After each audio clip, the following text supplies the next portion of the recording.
Hello, and welcome to Culture Conversations, the podcast where we explore the people side of work. I'm your host, Megan Robinson. For years, I've found myself deep in discussions about workplace engagement with industry experts. Now I get to share this wisdom with all leaders, new and experienced, on their journeys to build cultures that maximize potential. We spend so much of our lives at work. Let's make it a place where our teams can grow and succeed. Hello and welcome back to Culture Conversations. I'm Megan Robinson and I am so excited about my guest today. Leah is an amazing friend of mine, incredible coach and consultant, and I'm really been looking forward to this conversation all week. Just so you know, Leah is a highly sought after consultant, facilitator, speaker, and author. She understands really how leadership and the organizational culture affect not just the business, but truly makes these ripples out to the impact of mental health of employees and their families. Talk about some serious impact there. And that's why she's incredibly passionate about helping those leaders create the ripples that they want, being intentional with it within their organization and beyond. With her company, All Thrive, she helps leaders and organizations develop a dynamic culture that creates more success for the business and better mental health for families. Welcome, Leah. I'm so excited. I feel that mental health is such a popular topic and trending and so hard to actually talk about. And I love the work that you're doing, really making sure that it's intentional, that these cultures are truly creating that catalyst and supporting and strengthening it instead of deteriorating it. Well, thank you so much for having me. I've been looking forward all week as well. We always have fantastic conversations. So thank you so much for having me. Absolutely. So today I really asked, what's the right direction that we really want to focus our conversation on? And we're going to talk about using power ethically and effectively.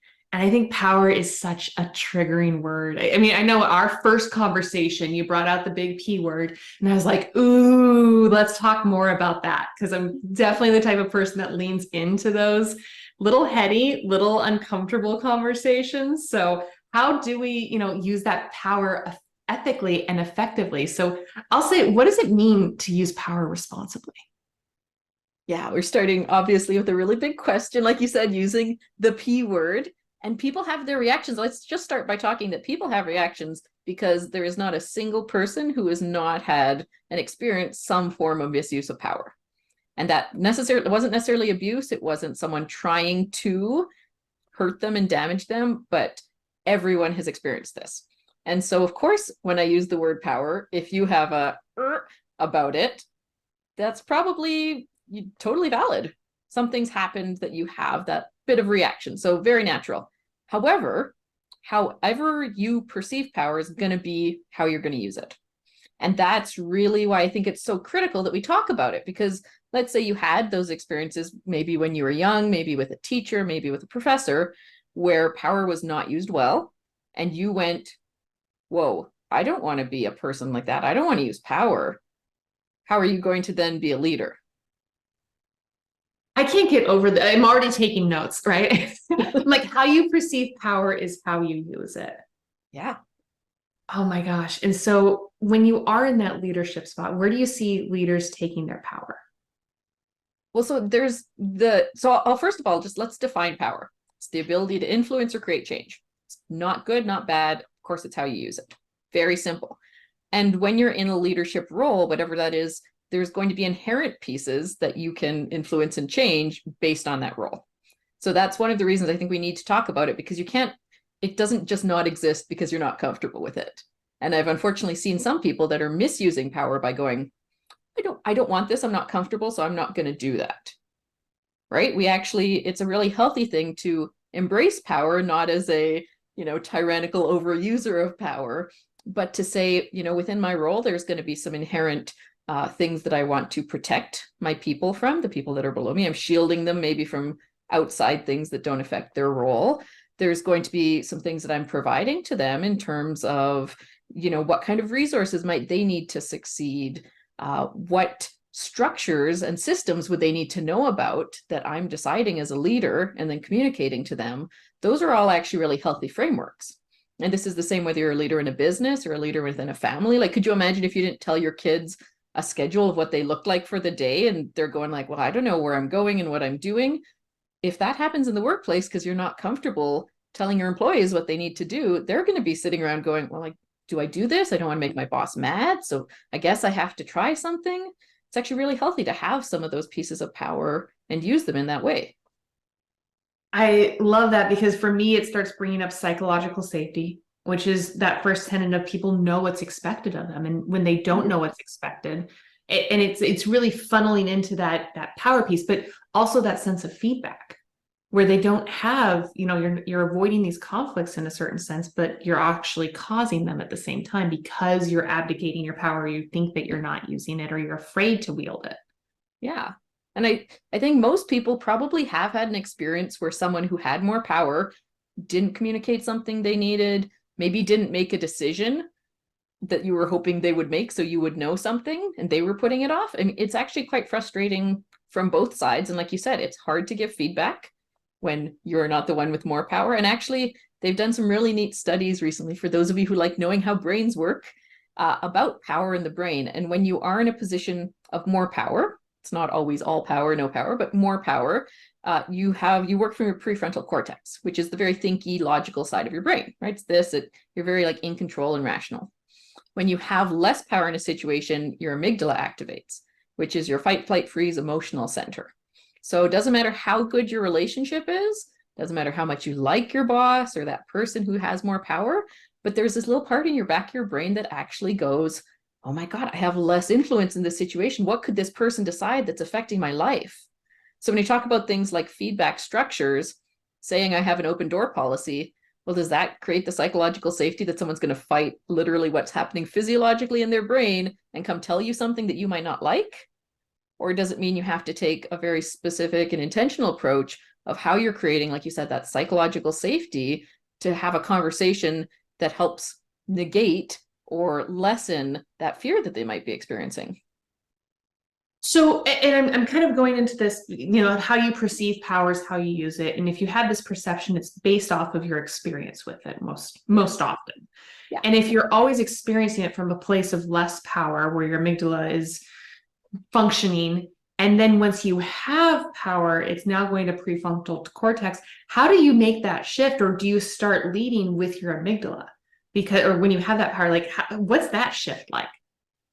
Yeah, very big question and a great one. I don't have, to be fair, the brain research saying what exactly happens in that, but just from experience and seeing things, there's going to be a couple pieces. One is, do you feel like you have, and I think, once again, don't have the science behind it, but people can get this felt sense of not having power, right? I'm not in control. My team's making all the decisions. My teenagers, he's the one in control of the house now that he's a teenager, right? Like we hear these kinds of things and we get this kind of fake felt sense of no power. And we start to worry because we had power, we thought we had power, and now we're going, maybe I don't. And so I think we have to be really cautious with that. And I think we see that with a lot of social movements. Power also exists, privilege, right? When you talk about, when a group of people who has less power and less influence fights for their rights, and a whole bunch of people who already have that privilege go, oh my God, they're going to squish my own rights. They have this perception of a loss of power, which is scary. So that's one piece that I think can play into this, right? Am I actually getting this power? Am I feeling like I still don't have the power? Of course, you need to be able to regulate that. The other piece that can happen is you could go two ways. One is you could go, okay, I didn't have power, now I have power. I'm going to be very cautious with how I use it, which is what we talked about. The other one is, now that I have power, I experience these other misuses of power, but that's the only way I've seen it used. I've only seen power used as maybe really strong directives, where I've got to shout to be heard, or whatever that experience was. You're going to go deeply in that way too. And this is, once again, this has nothing to do with intention. One of the reasons I talk about ripples is because you can have like the best intentions in the world, and you throw a rock into that pond, and the ripples you make don't care about your intentions. They care about what you did, the actions, and what impact those have. And so this becomes very complicated very quickly. It's a very big topic to talk about, but this is why it's critical, is you're going to have that effect. And how are you actually being intentional and making sure you're at certain times using that power in the way you need to, and certain times stepping back, using less power? How can you move along that spectrum? So it sounds like it's really balancing the intentions, or I'll say even aligning your intentions with your behaviors. Yeah, And well, yeah, sorry. it seems like, sorry, no, it feels like that core kind of authenticity that people are like always trying to be, oh, I want to bring my authentic self, or I want to be a more authentic leader. I'm like, what is that? You're always be authentic. But it to me feels like that alignment between that intention and that behavior is where it starts to match up. And if you're having the intended ripples, you're going to make ripples anyway, because you're going to have behaviors 100%. as long as it's going in the right direction. Well, and this is the piece that can be very hard for leaders. I have not met leaders who said, I want my staff to cry at home at the end of the day. And I've met a lot of staff from those same leaders who are not having a great end of day and they're stressed because, once again, that intention is just not enough. Right? We're always doing behaviors that we think are going to help in some way, are going to move us forward, are going to support those people. And it's not just the action, but the checking back with that person. Did it actually have the intended impact? That's that piece of feedback. When we look at our behavior, generally we tend to have habitual ways of being that we think are best. So maybe we're more relational based or more task focused, but can we move along that spectrum when it's needed? Right? And we talk about like what is responsible use of power, being able to respond to individuals and situations in the moment in the way that they need in order to keep the relationship healthy. That's all the leader's responsible for, is keeping that relationship healthy by being able to adapt behavior, take actions that support that. It's funny because I was just about to ask, like, okay, let's go back to like, how do you actually use it responsibly? Yeah. And it sounds like that's almost servant leadership. Yes. And I want to ride this line Yeah. very carefully because I've met a couple servant leaders who I do worry are more in servant leadership because they're not comfortable with power. Right? There's this sense of I don't want to be the one to overuse my power, so I'm just a servant, I'm just one of the team. Your team still knows that you're the boss. There has to be a lot of work done, a lot of communication if you want to do that flattening, if you want to, create a less hierarchical society and organization. And so servant leadership, yes, 100% pieces of this, because it is saying, instead of how do you make me the boss happy, it's how as a boss can I support you best, communicate in your way, make you the most comfortable and have our relationship be strongest. And so we can move forward together in a healthy way. And that is very much like servant leadership. And the piece to be careful of, once again, is not I'm being a servant leader because I want to step back and say that I don't have that power, because it doesn't disappear just because you say it does. So that sounds like it's more of an intention than behavior. What are the behaviors? Yeah, that's a really great piece. Behaviors in terms of actually being responsible with your power. Yeah, because that's the intention of the servant leader. And I'll Yeah. say servant leadership is great to a point. I always look at servant leadership at the cost of business objectives is where it goes down too far. So Yeah. that's where it starts to take it. And so I'm curious from your perspective, because there's this intention of servant leadership of why you're doing it, but the behaviors, are they the same or different? It's really hard to talk about like specific intentions and behaviors in a very broad context. I fully agree with you, first of all, as well, that when you look at servant leadership and where it becomes effective to ineffective is what part of your role are you actually doing? Are you stepping forward into some of the components that you need to do for a leadership role, or are you feeling more comfortable doing the tasks that everyone else does? In a very basic way, if we want to look at kind of the best way to approach this from my perspective. And I will say, by the way, a lot of my understanding of power, how I talk about power, comes from a modality called the right use of power, created by Dr. Cedar Barstow. It's amazing. Everyone look into it. Then I've adapted and added my own pieces with it. And one of the pieces that we can look at with all of this is just like spectrums of behavior. So instead of saying, this is a good behavior, this is a bad behavior, these actions are going to support my team, these aren't, is if you look at these spectrums. So let's say there's one that's like task to relationship, right? There are times when you certainly want to provide tasks, that you've got to do tasks in the workplace. There's also times that you've got to check in with your staff and focus more on that bonding piece. And especially in communication, we can often get stuck over in task, not good relationship. Neither side is bad. They're both very important. If you're comfortable here, how much can you move over here when it's needed? If you're comfortable here, how much can you move over here when it's needed? Right? And we have the same for any types of behavior, firm boundaries versus flexible boundaries. There are times you really need to be firm. There are times you really want to be flexible. How much can you move? We all think we're better at this than we are. We all think we're better at moving along these spectrums. If you look at, oh God, there's so many, introvert to extrovert, how much you're engaging that way, right? You can look at any series of behaviors, and it's less about one being good, like you said, a behavior that's specifically servant leadership based might be more on that relational side, but you're still not doing a good job if you're not focused on those tasks. So how much can you move? They're all good, they're all bad. And misuses of power, I will say, often come when we're at the far end and we won't move. So if we're really at the far end of, let's say, firm boundaries, and we're not moving, probably at some point going to misuse your power in an unintentional but impactful way. I love that those both, because I look at that pendulum behavior a lot in the work that I do too. Of, okay, let's move away from these extremes. Or okay, we identified an extreme.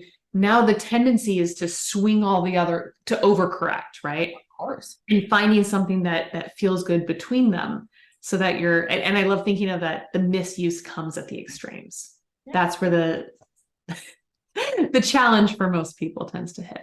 Yeah. And you could even think, like, a really interesting one to think about if we're reflecting on our own experience of power and thinking, okay, maybe how am I using it, is just overuse and underuse of power is a spectrum. And it's like, if you picture, your kid going out in the street and they're about to walk into a car, overuse your power. Please grab them by the back of their jacket, pull them out of the street, keep them safe, right? And even in the workplace, if there's an emergency, something that needs quick response time, you should be probably giving some pretty strong directives to make sure you get through that situation. It's an overuse of power. Don't do that in the everyday, but for that, it's very important. Then same thing on the underuse of power side. There's going to be times maybe you're training a new leader. You want them to start embracing some of the parts of that role. Maybe you're just trying to give your team more of a say. You are trying to flatten your hierarchy. Great. You want to underuse your power a little bit, so they're stepping up to that, but you can't stay there, right? That's that part the edge we talked about with servant leadership potentially. So once again, are you moving along that spectrum? There's going to be some staff, maybe specifically you want to work with a little bit more this way because they respond better and it's more supportive for them. There's going to be some staff that do way better this way. So it's in every situation, in every relationship. Are you actually responding to that, or are you unconsciously doing what you think is best? So I'll throw, because doing what you think is best and falling into some of these traps is very common. Of course. Tell me a little bit more about power hierarchies in organizations, and particularly because that's a cultural element often, right? Yeah. And I like talking about this currently because I do see so many organizations right now that are looking to move away from the more traditional hierarchical structure that we're used to, right? It used to be like your boss tells you everything, you do it, period, right? That's how it's going to work. And a lot of people, I think partially because they see this misuse of overuse of power that happens quite a bit in our society, lots of examples, they're trying to lessen that, and they're trying to make their own team feel more empowered. The challenge with this, and what I'd really encourage people to look at, is if you want to flatten your hierarchy, two things need to happen. One is you need to have really great communication and communication systems that are going to sustain this. And two is you really need to let go of power. And this one I think is often hard for people. So it's become more common to hear things, for example, like, yeah, we had this meeting and our boss told us that we were all going to make this decision because we're trying to flatten this hierarchy, but they already kind of had a decision in mind and we weren't going to convince them otherwise, right? And they were given like this false choice.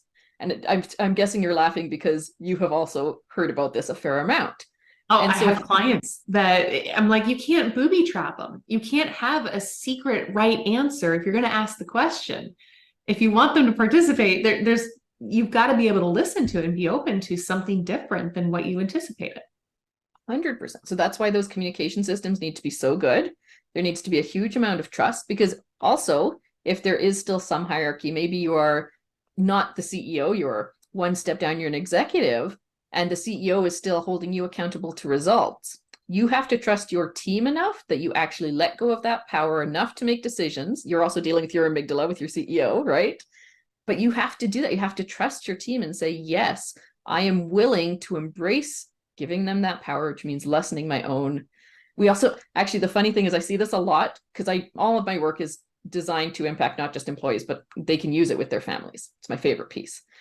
And this also happens a lot when teenagers start existing, when parents go from, here is this child who I had a lot of power over, they really listened to me, now I'm trying to empower them and I have to trust them, I have to let them go their own direction, I'm probably still going to be accountable to some of their actions because they're going to make mistakes.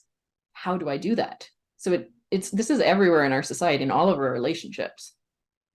Oh my gosh. I don't have enough time to dive into it, but I want to know more about the relationship between power and trust.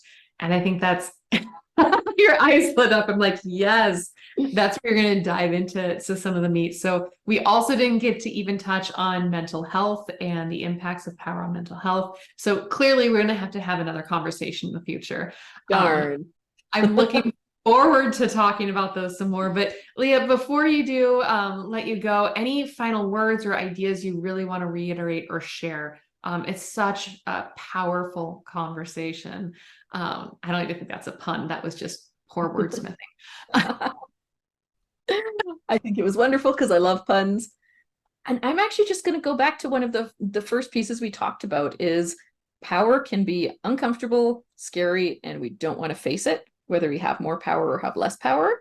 And if people listening to this, it helped you even for a moment, take a bit of time to reflect on that and how you're using your power and how you might be able to use it better or more consciously, I would absolutely love that. I really encourage everyone to take a little bit of time to reflect.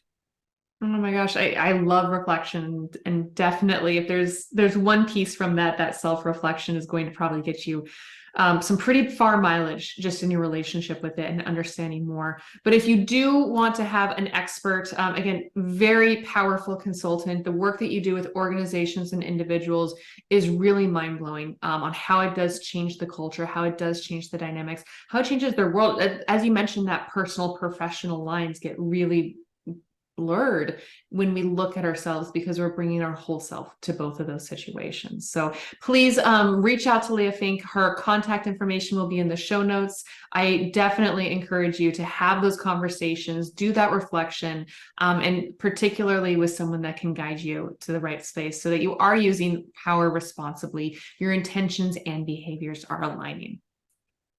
Thank you so much for listening. This is another episode of Culture Conversations, and we will see you on the next time. Thank you so much for listening to this episode of Culture Conversations. I'm your host, Megan Robinson, founder of eLeader Experience, a professional leadership development company. Today, we shared actionable ideas to navigate the evolving workplace landscape, compete for talent, and build cultures that maximize potential. If you're looking to learn more about how to support your organization's leaders, you can learn more about our work at eleaderexperience.com.